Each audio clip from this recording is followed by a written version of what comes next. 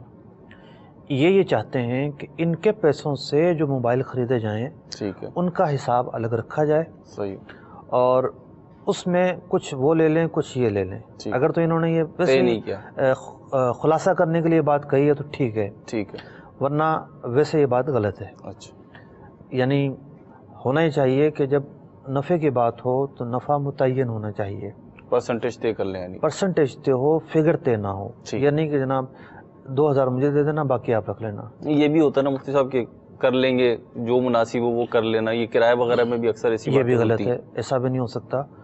یعنی نفع کا تناسب طے کرنا ضروری ہے، نفع طے کرنا ضروری ہے، اس کا تناسب طے کرنا چاہے ضروری ہے۔ کاروباری ڈیلنگ کتنے ہی بااعتماد آدمی کے ساتھ ہم کر رہے ہیں۔ جی ہاں، اور اس کا فگر میں نہ ہونا ضروری ہے، ٹھیک، یعنی اعداد میں نہ ہو کہ اتنے ہزار، اتنے سو، آپ کے اتنے میرے، ٹھیک ہے، بلکہ تناسب کے اندر ہو، یعنی فیصد کے اندر ہو۔ ٹھیک،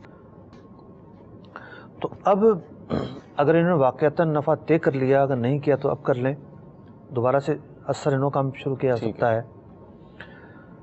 اور پھر اس شخص پر لازم ہے کہ ان کی جو لاٹ ہے اس کا حساب الگ رکھے۔ ٹھیک، اب موبائل چونکہ ایک قیمتی اور مہنگا آئٹم ہے، ٹھیک ہے، مطلب ایک آئٹم وہ ہوتا ہے جو کریانے کی دکان میں بھی ہوتا ہے، ٹھیک، یا ماچس کی ڈبیا سے لے کر اور بہت ساری چیزیں ہوتی ہیں، تو جی، ان میں ہر آئٹم کا حساب رکھنا قدرے مشکل ہوتا ہے۔ صحیح، تو موبائل ایک بڑا آئٹم ہے، جی، تو لکھا جا سکتا ہے جی فلاں فلاں فلاں کمپنی کے میں نے یہ اتنے چیزیں خریدی ان کے پیسوں سے، اب جب وہ بک جائیں تو آگے لکھ دے کہ اتنے کے بکے ہیں۔ پھر جو اخراجات ہیں وہ اس کے اندر شامل کر لیں، اخراجات کس تناسب سے شامل کرنے ہیں اس کا بھی یہ کوئی فارمولہ پہلے ہی طے کر لیں۔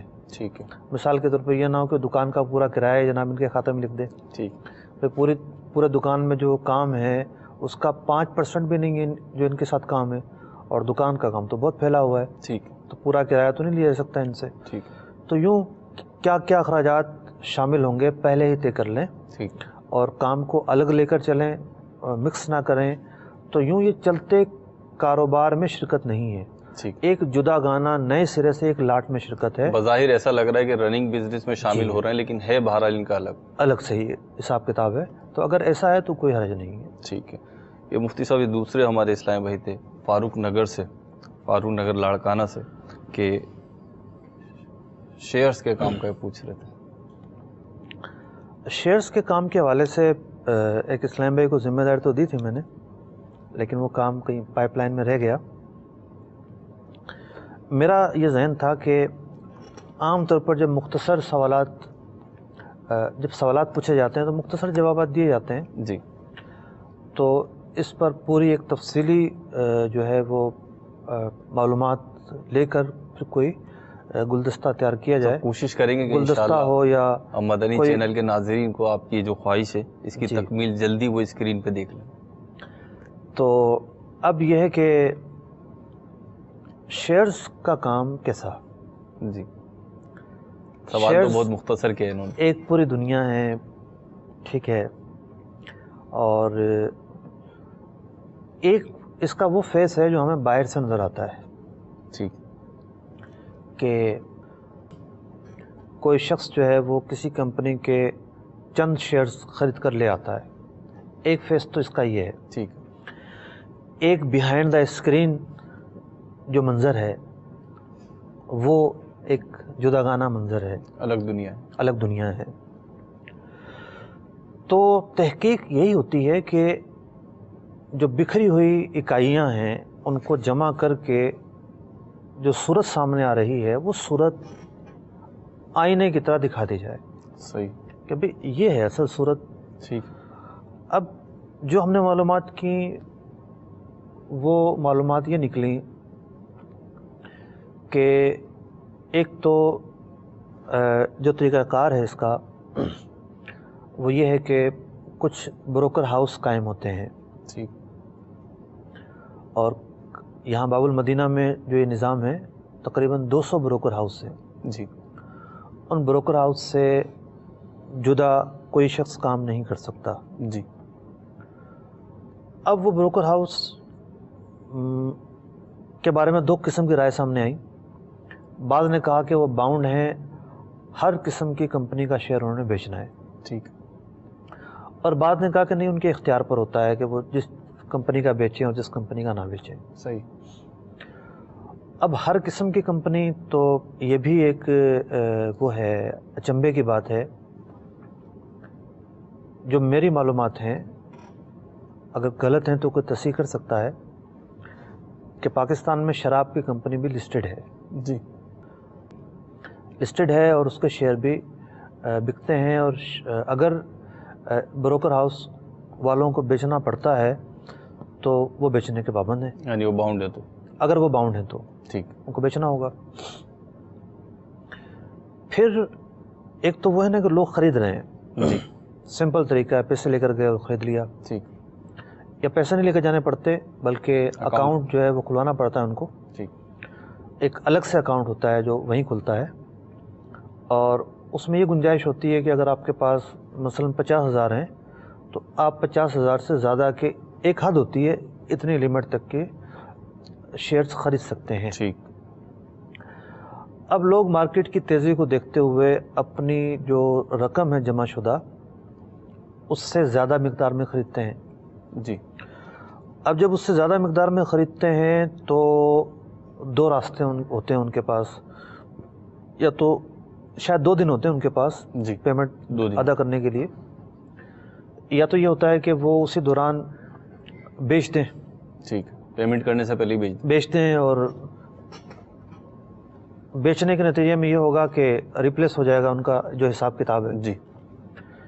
دوسری صورت یہ نکلے گی کہ نہیں بیچا، پیسے ڈیو ہیں، یا تو اپنے اکاؤنٹ میں پیسے ڈال لیں. ٹھیک ہے. پیسے نہیں ڈالتے تو بروکر ہاؤس والے کہتے ہیں ٹھیک ہے ہم پیسہ دے دیتے ہیں آپ کو. ٹھیک. ادھار دے دیتے ہیں. قرض دے دیتے ہیں. ٹھیک. ہم سے قرضہ لے لیں. اب وہ قرضہ دے دیتے ہیں. صحیح.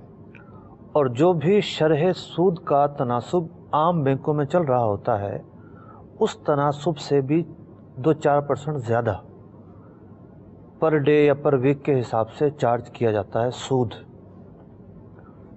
اور سنا ہے کہ دوپہر کے بعد پھر عام بینک والے آ جاتے ہیں کہ جو لوگ لاکھوں کروڑوں کے شیئرز ادھار میں خریدتے ہیں ان کو وہ آفر کرتے ہیں کہ بھئی جس کے پاس پیسے نہیں ہم بیٹھے ہوئے ہم سے لے لو. ٹھیک. تو یوں کروڑا کروڑ کا قرضہ لیا جاتا ہے روزانہ، اور روزانہ سود کی مد میں نہ جانے کتنا اماؤنٹ لوگوں کے اوپر بنتا ہے. ٹھیک. تو یہ ایک قابل افسوس پہلو ہے، اور اس پہلو پر لکھا بھی نہیں گیا. مطلب جب لوگ آ کے تفصیلات بتاتے ہیں، علماء کے سامنے تفصیلات آتی ہیں، تو میں نے نہیں پڑھا کسی کتاب میں شیئرز پر لکھنے والے کسی نے اتنی تفصیل کے ساتھ اس طرف بھی لوگوں کی توجہ دلائی ہو. ہاں، جو بدلے کا پہلو ہے اس پر تو علماء نے لکھا ہے، لیکن اور اس کی جو جزیات اور اکائیاں ہیں اس پر کم گفتگو کی گئی ہے. مارکیٹ پریکٹس جو ہے مفتی صاحب، یہ بھی تو مطلب اتنا آسان نہیں ہے نا جاننا کہ مارکیٹ پریکٹس ہے کیا. ایک تو یہ نا کہ ایک شخص آ کے بتا رہا، اب اسی کی بات پہ علماء اعتبار کرتے ہوں گے عموماً.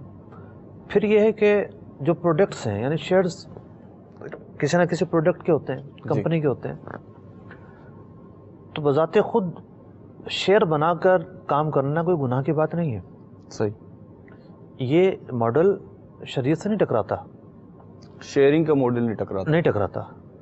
مثال کے طور پر ایک شخص کی کمپنی ہے، ٹھیک ہے، وہ اس مارکیٹ میں نہیں جاتا، وہ 4 بندوں کو لوکلی طور پر کہتا ہے کہ بھی میں بیچنا چاہتا ہوں، میرے پاس پیسے کم ہیں، 2 افراد آ کر میرے ساتھ شامل ہو جائیں. ٹھیک. تو یہ ایک ماڈل ہے، یہ ایک بڑی سطح پر ہے، لیکن اس کو چھوٹی سطح پر لایا گیا ہے. تو یہ ماڈل تو نہیں ٹکراتا. بڑی سطح پر 1-2 ارب ملا کر جو ہے کوئی شامل ہوگا، چھوٹی سطح پر 5-10 روپے ملا کر شامل ہوگا. ٹھیک.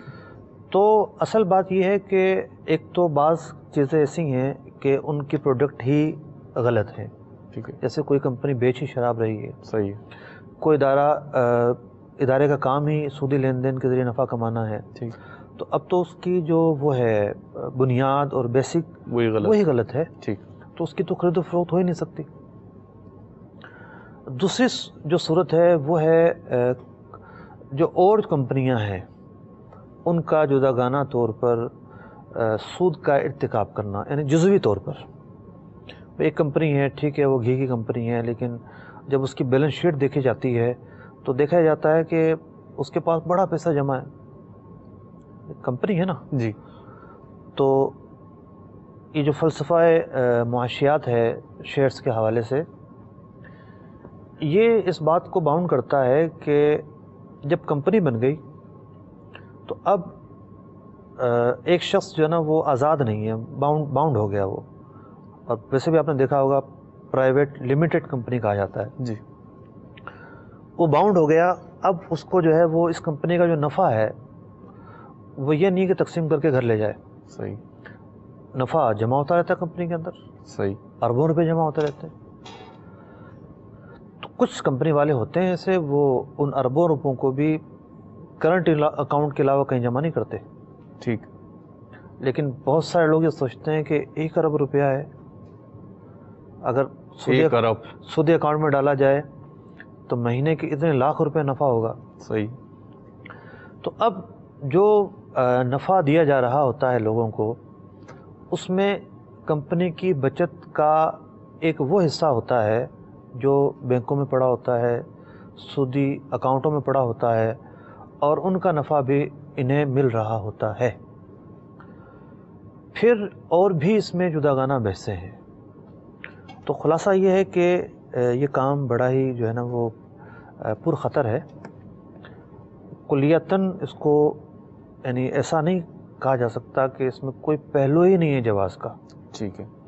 جائز ہونے کی کوئی صورت ہی نہیں ہے. صحیح. ایسی صورتیں ممکن ہو سکتی ہیں. ٹھیک ہے. لیکن جو غالب وہ ہے اس کا چلن ہے، جو غالب اس کا طریقہ کار ہے، وہ شرعی خرابیوں سے پاک نہیں ہے.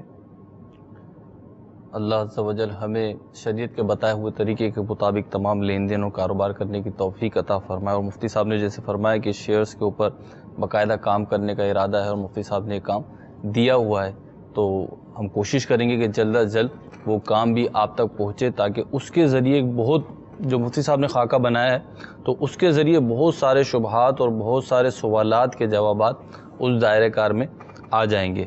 تو ہمارے پاس مدنی چینل کے ناظرین کی کچھ اور کالز بھی ہیں، تو جو کالز ہیں ہمارے پاس 3-4 جو بھی ہیں ابھی وہ چلا دیجیے، کم از کم 4 کالز کنٹینیو دے دیجیے. صلو علی الحبیب صلی اللہ تعالی علی محمد صلی اللہ علیہ وسلم. عرب شریف کے شہر حائل سے محمد صدام اطاری عرض کر رہا ہوں. میرا سوال یہ ہے کہ اگر ایک شخص کے پاس گاڑی ہے اور وہ ایک اور شخص اس کے ساتھ آ جاتا ہے کہ ہم دونوں مل کے کام کریں گے، اور جو جس کی گاڑی ہے وہ بولتا ہے کہ میں 2 حصے لوں گا اور 1 حصہ آپ کا، اور جو گاڑی کے پیٹرول وغیرہ جو اخراجات ہوں گے وہ سب گاڑی والے کے ہوں گے، کیا یہ شرکت جائز ہے؟ ٹھیک ہے صدام بھائی، آپ کو جواب دیتے ہیں انشاءاللہ عز و جل. ایک اور کال دیجیے گا. میرا نام محمد عثمان اطاری ہے، ملتان سے عرض کر رہا ہوں. میرا سوال یہ ہے مفتی صاحب سے کہ یہ جو روڈ سڑکیں بنانے والی کمپنیاں ہیں، اس میں گورنمنٹ کو جو پاس کرنے والے ہوتے ہیں ان کو یہ رشوت دے کر اپنے یہ ٹینڈر منظور کرواتے ہیں یا سڑک پاس کرواتے ہیں. ان کے جو ملازمین ہیں ان کے لیے وہاں جو تنخواہ پر ہے وہ ان کے لیے وہ کرنا جائز ہے یا اس کا کہنا جائز ہے؟ یہ انشاءاللہ عثمان بھائی آپ کے بھی جواب عرض کرتے ہیں. ایک اور کال دے دیجیے گا. میں محسن بات کر رہا ہوں خانوال سے. میرا سوال یہ ہے، میرا تایا فوت ہوا ہے، اس کے چھوٹے چھوٹے بچے 5 بچے ہیں، تو ہم نے لاکھ روپے دیے شاپ پہ، ہمیں 7,000 روپے دیتے ہیں، کیا یہ سود تو نہیں ہے؟ یہ سوال ہے. محسن بھائی آپ کے سوال کا جواب بھی انشاءاللہ شامل سلسلہ کرتے ہیں. ایک اور کال دے دیجیے گا. بارگاہ میں میرا سوال ہے، میری دکان ہے، کریانے کی دکان ہے، اور اس میں موبائلوں کا وغیرہ کا سامان میں نے بھی رکھا ہوا ہے. میرا آپ سے یہ سوال ہے کہ جب ہمارے پاس کوئی کسٹمر آتا ہے موبائل خریدنے کے لیے یا کوئی اور چیز خریدنے کے لیے، جو چیزیں ہمارے پاس موبائل کے حوالے سے پڑی ہوتی ہیں، مثلا موبائل کی بیٹری پڑی ہوتی ہے یا اس کی کوئی اور چیز پڑی ہوتی ہے، ایک وقت ایسا آتا ہے کہ ہمارے پاس وہ چیز ایک ہی رہ جاتی ہے اور ہمارے پاس چیز ہوتی نہیں ہے. ہم اپنی ضرورت کے لیے وقتاً اسی چیز کو استعمال کر لیتے ہیں، پھر جب ہماری ضرورت پوری ہو جاتی ہے اسی چیز کو، مثلاً بیٹری ہے موبائل کی یا کوئی اور چیز ہے، ضائع نہیں ہوتی، دوبارہ پھر اس کو رکھ دیتے ہیں، پھر وہی کسٹمر بعد کوئی کسٹمر آتا ہے اس کو وہ چیز دے دیتے ہیں، بیچ دیتے ہیں. کیا ہمارا ایسا کرنا جائز ہے؟ برائے کرم اس کی ہمیں کیا رہنمائی فرما دیں؟ انشاءاللہ عز و جل آپ کے سوال کا جواب بھی شامل کرتے ہیں۔ مفتی صاحب پہلا سوال جو ابھی اس روٹین میں آیا ہمارے پاس کہ صدام بھائی تھے عرب شریف سے، ایک گاڑی ہے ان کے پاس اور یہ پارٹنرشپ کرنا چاہ رہے ہیں اور 2 حصے اور 1 حصے کے حساب سے تقسیم چاہ رہے ہیں، تو اس میں رہنمائی۔ میں نے شروع میں پارٹنرشپ کی 3 صورتیں بیان کی تھی۔ ایک تھی پیسے ملا کر انویسٹ کرنا، دوسری سروسز کی بنیاد پر، تیسری مداربت کی صورت تھی، ایک کا پیسہ اور ایک کی محنت۔ جی، تو جو شرکت ہے یہ اس کی 2 قسمیں بیان کی تھیں۔ تیسری قسم ہے ٹھیک کہ شرکت کی 2 قسمیں ہیں۔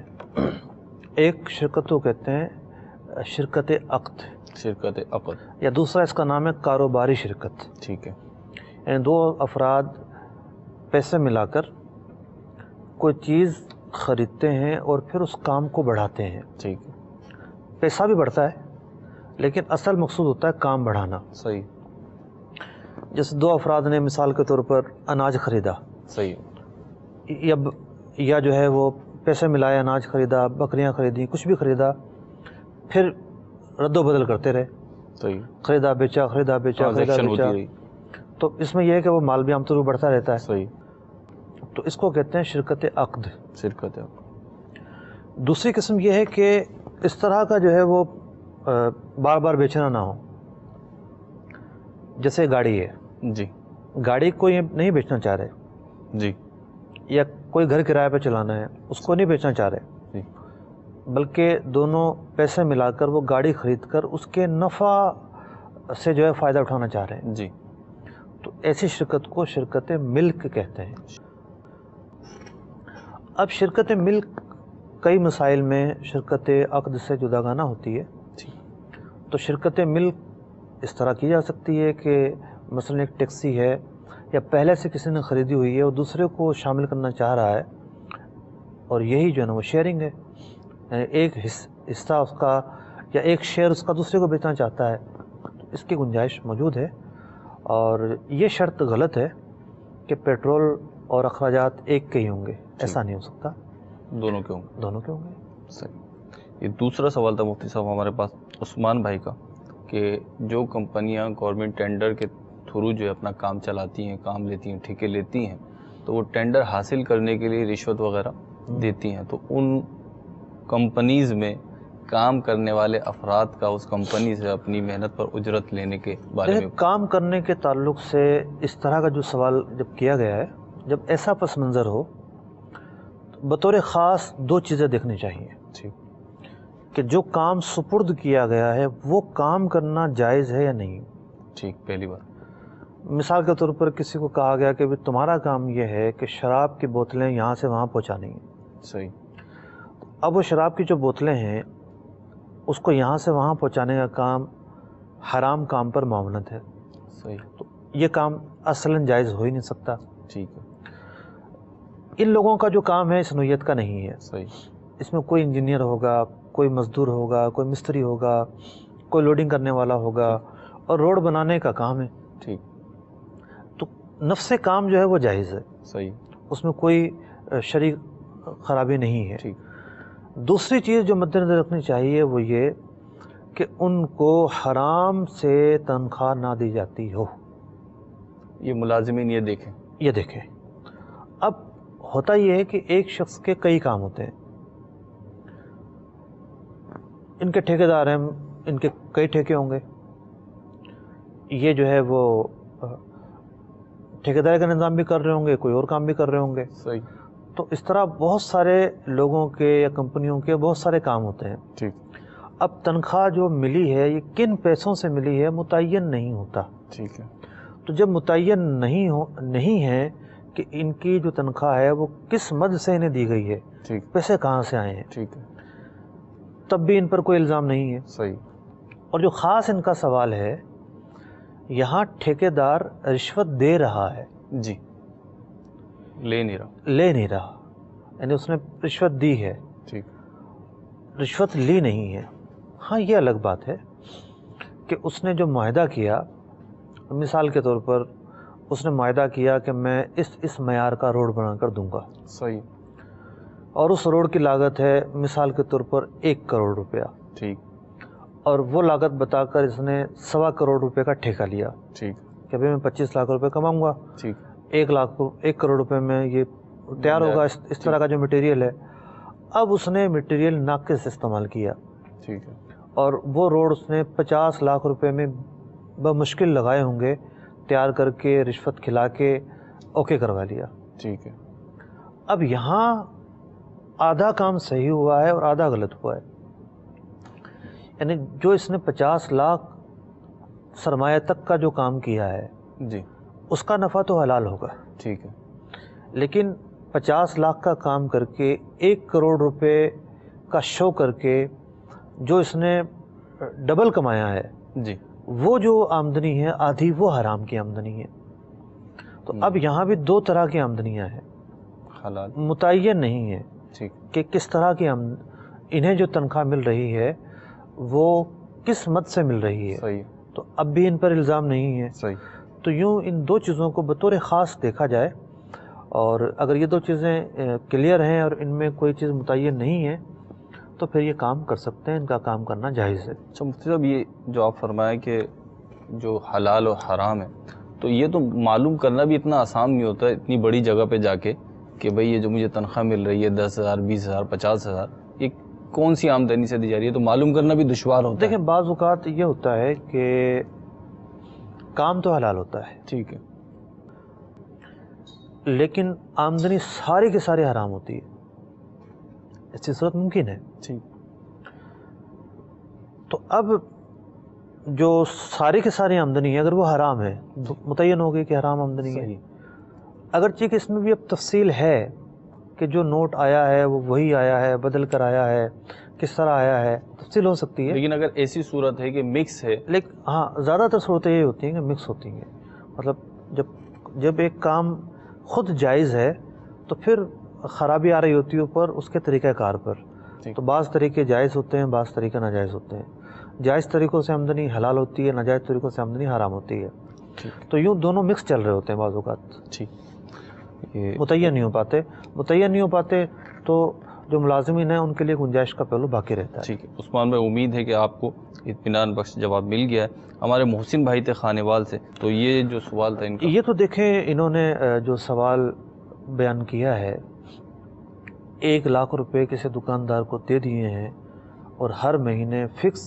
7,000 روپے آتے ہیں، تو یہ تو ایک سودی طریقہ کار ہے، پوچھا بھی انہوں نے یہ، کاروباری موڈ تو نہیں ہے یہ۔ ٹھیک، تو انہوں نے جو رقم دی ہے وہ قرضہ ہے، اور جو منافع مل رہا ہے وہ سود ہے، کیونکہ کاروبار کے اندر رقم کبھی بھی فکس نہیں ہوتی۔ یہ بھی نہ کریں کہ کبھی اس سے کہیں اپنا 7.25 دے دیا کرو، کبھی 7.25۔ یہ بہت سے لوگ یہ کہتے ہیں کہ ہم نے فکس نہیں کی، یہ بھی نہیں، یہ بھی فکس ہی ہے۔ اصل چیز ہے کاروبار کے اندر شرکت ہو، کاروبار کا حساب کتاب ہو، اور اس حساب کتاب سے ان کو نفع دیا جائے۔ اب دکاندار یہ کہے گا کہ میرا تو لاکھوں لاکھ کا کام ہے، میں نے تو ان کی مدد کرنا چاہیے، اس 1 لاکھ روپے سے میں کیسے حساب رکھوں، میں تو باؤنڈ ہو جاؤں گا، میرے تو کام ہی نہیں چل سکیں گے۔ تو پہلی بات تو یہ ہے کہ اسے کیا ضرورت ہے 1 لاکھ روپے لینے کا، 7,000 روپے دے رہا ہے، تو اگر یتیم بچے ہیں 1 لاکھ روپے واپس کر دے، اور 1 لاکھ روپے واپس کر کے 7,000 کی جگہ 5,000 روپے دے دیا کریں انہیں، احسان کے طور پر، بھلائی کے طور پر، نیکی کا کام ہے۔ اگر یہ بھی نہیں کرنا چاہتا ہے، اس کی گنجائش نہیں ہے، سامنے والوں کا ضمیر جو ہے نا وہ نہیں مانے گا یا ان کی مروت نہیں مانے گی، تو پھر دوسرا طریقہ یہ ہے کہ کسی ایک لاٹ میں انہیں شامل کر لے۔ ٹھیک، مثال کے طور پر اس کی دکان میں جو چینی آتی ہے اس میں انہیں شامل کر لے، جب بھی چینی خریدے کچھ اپنے پیسے ملائے، ایک دفعہ ان کے پیسے لے لے اور کچھ پیسے اپنے نکال لے، ٹھیک، اب اسی پیسے میں سے جو ہے وہ چینی خرید لیا کرے، صحیح، پھر اس کا حساب کتاب لگائے۔ ٹھیک، لیکن چینی ایک ایسا آئٹم ہے کہ پاؤ آدھا پاؤ یوں کر کے جاری ہوتی ہے، اس میں بھی حساب کتاب کچھ مشکل ہو سکتا ہے۔ کچھ ایسا آئٹم لے لے، فکس آئٹم لے لے گھی جس کے میں ڈبے ہیں، سہولت ہو، جی، گھی کے ڈبے ان کا جو ہے نا وہ جو بند ڈبے ہیں ٹھیک، ایک ہی ریٹ جا رہے ہوتے ہیں عام جی، طور پر، یا کہیں نقد اور ادھار کا مسئلہ ہے کہ نقد جو ہے وہ بیچا گیا وہ سستا گیا، ادھار مہنگا گیا، تو لکھ لے اپنے پاس. صحیح. تو ایک آئٹم میں شرکت کر کے انہیں نفع دیا جا سکتا ہے، یہ ایک جائز طریقہ ہے. آخری سوال تھا ہمارے پاس یہ کہ کریانہ کی دکانیں، موبائل ایسیسریز وغیرہ ہوتی ہیں، وہ اپنے ذاتی استعمال میں لے آتے ہیں اور پھر وہ واپس رکھ دیتے ہیں اور پھر وہ بیچ دیتے ہیں. دیکھیں، جب کوئی چیز ڈبے سے کھل جاتی ہے تو مارکیٹ کا عرف یہ ہے کہ اس چیز کی قیمت کم ہو جاتی ہے. ٹھیک. اور عیب کی تعریف کتابوں میں یہی کی گئی ہے کہ وہ وصف کہ جو تاجروں کی دنیا میں چیز کی قیمت میں کمی پیدا کرے، اس وصف کو عیب کہا جاتا ہے. صحیح.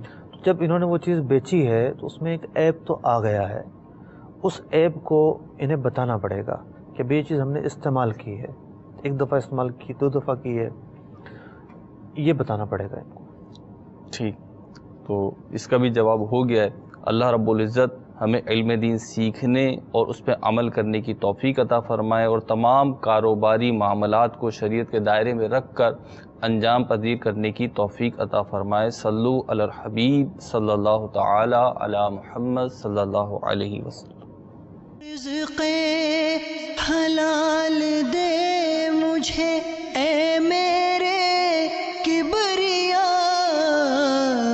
دیتا ہوں تجھ کو آستا تیرے حبیب کا، دیتا ہوں تجھ کو آستا تیرے حبیب کا.